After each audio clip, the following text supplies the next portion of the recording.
Assalamualaikum warahmatullahi wabarakatuh. Bismillah, alhamdulillah, wassalatu ala rasulillah, wala hawla wala quwata illa billah, amma ba'd. Hadirin yang dirahmati Allah subhanahu wa ta'ala, kita sering mendatangi para ulama, ustaz, kiai, untuk berharap mendapatkan doa. Bahkan kita sering minta amalan ya, yang biasa dibaca pada setiap habis sholat gitu. Kita suka minta. Dan para ulama sering memberikan satu amalan. Bacalah ya latifu ultuf bi 129 kali setiap habis sholat. Dan setelah 40 hari ternyata doanya dengan izin Allah terkabul ya. Kisah ini banyak diceritakan dalam banyak buku cerita tempat para ulama itu. Kenapa kemudian orang memilih kata Al-Latif ya, untuk dijadikan sebagai amalan ya. Dibaca itu, sering kita baca itu ya. Apakah ada rujukannya? Iya. Di dalam surat Al-A'raf ayat 180 ya. Al-A'raf ayat 180 Allah berfirman, "Walillahi asmaul husna fad'auhu biha." Ya. Dan pada diri Allah itulah Allah Subhanahu wa taala memiliki nama-nama, dan hendaklah kalian berdoa dengan menggunakan nama itu ya. Sering kita menyebutnya sebagai Asmaul Husna. Ini di atas itu ada tulisan Asmaul Husna. Kita disuruh oleh Allah Subhanahu wa taala kalau setiap kali kita berdoa agar doa kita dikabulkan, bacalah Asmaul Husna. Kata Imam Bukhari, "Inna lillahi tis'atan wa tis'ina asman mi'atan illa wahidatan." Allah Subhanahu wa taala itu memiliki 99 nama, 100 kurang 1. Itu kata Rasulullah SAW. Dan kita disuruh berdoa menggunakan nama itu. Salah satu nama itu adalah Al-Latif. Apa Al-Latif itu maknanya? Al-Latif itu maknanya maha lembut, maha halus. Kenapa nama itu yang dipakai? Apakah ada hikmah, rahasia di balik penggunaan kata Al-Latif atau keistimewaan Al-Latif itu? Para ulama memberikan penjelasan mengutip Al-Quran surat Luqman ayat 16. Nanti di rumah buka surat Luqman ayat 16.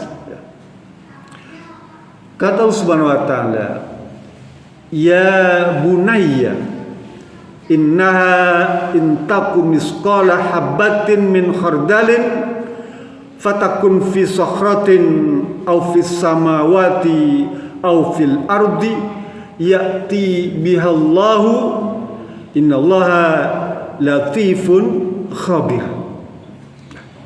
Ayat ini cerita tentang nasihat Nabi Luqman pada anaknya.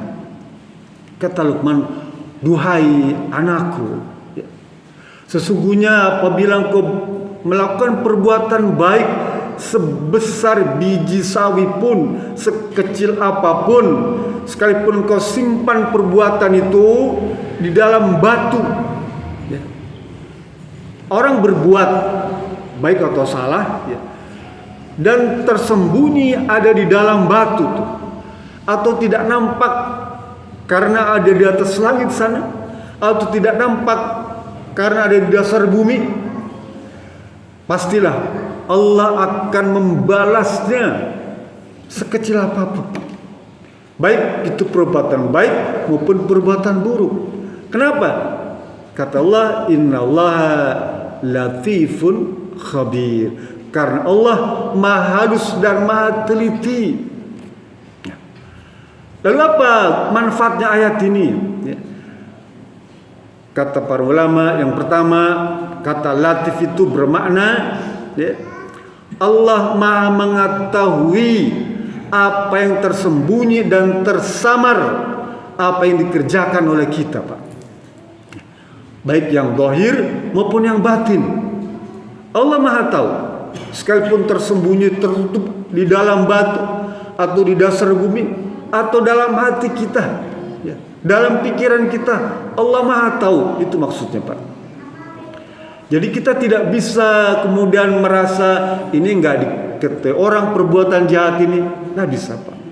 Jangankan katakanlah yang nampak, yang zahir, yang tersembunyi di dalam hati, Allah Maha tahu. Dalam surat Al-Ghafir Allah berfirman, ya'lamu kha'inatal a'yun wa ma tukhfi sudur. Allah Maha mengetahui apa yang ada dalam mata kita nih, ya. Mata kita ke arah mana, ya, ditujukan kemana, dan sikap mata kita ini kayak apa. Kadang-kadang mata ini kan menunjukkan sikap apa, memicingkan mata, merendahkan orang dengan memicingkan mata. Wa ma tukhfi sudur, dan Allah tahu apa ada di dalam dada. Tidak bisa kita sembunyikan sikap benci, iri, hasud, hasad, ya, egoisme, marah. Allah Maha tahu yang ada di dalam diri kita. Bahkan kata Allah Subhanahu wa taala dalam ayat lain, surat apa itu, Al-Hud ayat 6 itu, wa ma min dabatin fil ardi illa Allah rizquha wa ya'lamu ma mustaqarraha wa mustawda'aha. Allah Subhanahu wa taala mengetahui tempat tinggal hewan melata yang ada di dasar di bumi ini, dan Allah juga Maha tahu tempat persembunyian menyimpan barang-barang keperluan hewan itu, ya. Karena semua yang makhluk di bumi ini di tangan Allah rezekinya.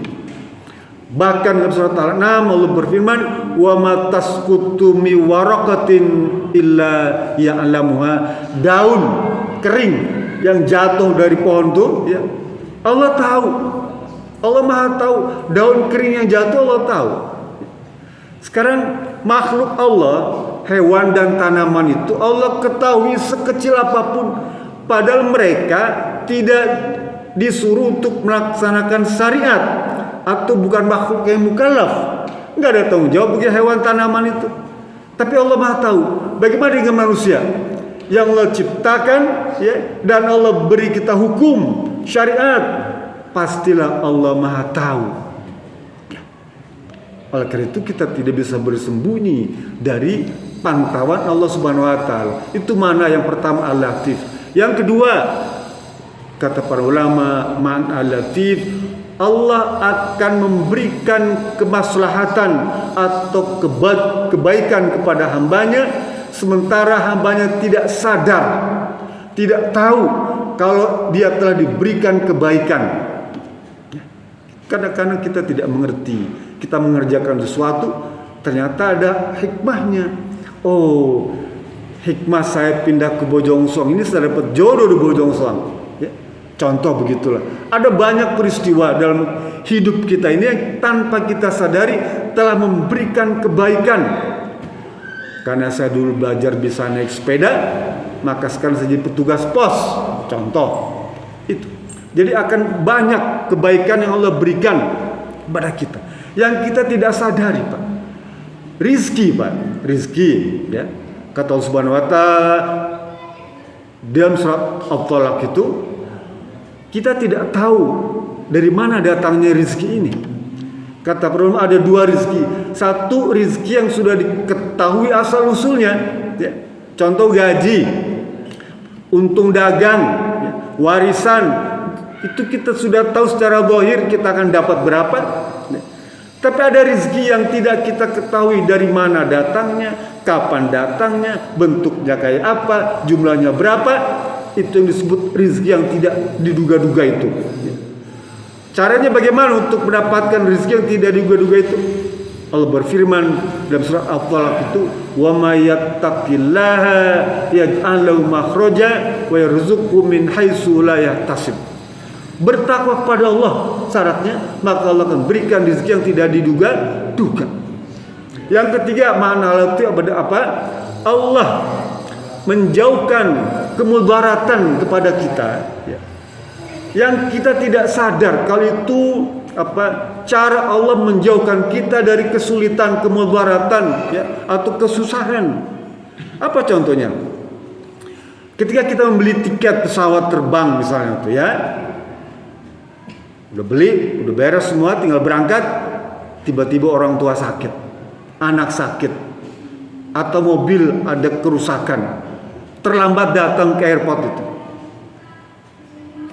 Tiba-tiba beberapa menit kemudian ada berita pesawat yang akan kita tumpangi itu terbakar di udara. Kita ucap alhamdulillah. Ternyata peristiwa yang mendahului, orang tua sakit, anak sakit, itu, mobil rusak dan sebagainya, itu cara Allah melindungi kita agar kita tidak kecelakaan di pesawat udara itu. Itu contoh, Pak.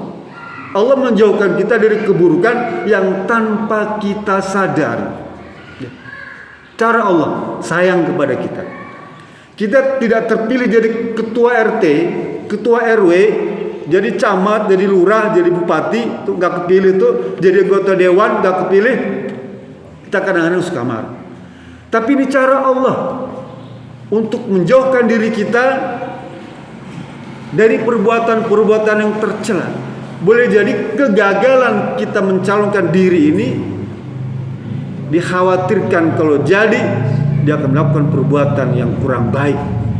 Kalau begitu peristiwa gagalnya, ya, menjadi pemimpin, cara Allah menyayangi kita, ya, agar kita tidak dijauhkan dari perbuatan yang buruk kalau terpilih. Itulah makna Al-Latif yang sebenarnya. Yang keempat, makna Al-Latif apa?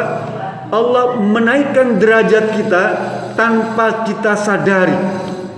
Apa contohnya?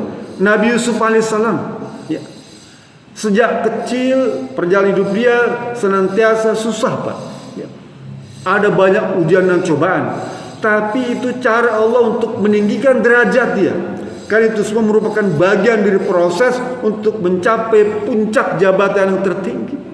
Kalau gitu peristiwa yang dialami Nabi SAW itu ada bentuk sifat Allah yang Al-Latif.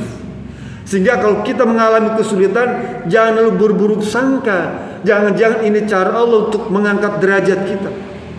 Nabi Musa AS, Pak, pada waktu itu ada perintah agar seluruh bayi laki-laki dibunuh. Perintah raja Fir'aun. Ibunya Musa mengambil inisiatif membuang bayi itu ke sungai Nil. Ternyata Allah selamatkan. Kalau sekiranya tidak dibuang bayi itu, maka Musa akan terbunuh. Tapi karena dibuang ke sungai, maka selamatlah Musa sehingga menjadi pemimpin yang terbaik di zaman itu. Ini cara Allah menunjukkan sikap Al-Latif. Kalau begitu, ada banyak peristiwa sebenarnya terjadi pada diri kita, ya, yang kita tidak sadari. Baik berkaitan dengan rizki, dengan kebaikan, dengan keselamatan, ataupun bahkan mungkin derajat kita, ya, itu semata-mata karena Allah memiliki sifat Al-Latif. Oleh karena itu, ya, mari kita belajar berdoa pada Allah Subhanahu Wa Taala dengan menggunakan Asmaul Husna atau nama-nama Allah Subhanahu Wa Taala yang 99 itu. Salah satunya adalah kata Al-Latif. Ucapkan Ya Latifu ultuh bi 129 kali setiap kali sholat. InsyaAllah selama 40 hari Allah akan kabulkan apa menjadi keinginan kita. Itu sebuah nasihat dari para ulama-ulama salafiyah, ya. Semoga saja ini menjadi sebuah pelajaran bagi kita semua. Kita memahaminya dan mempraktekannya. Billahi bisabilillah.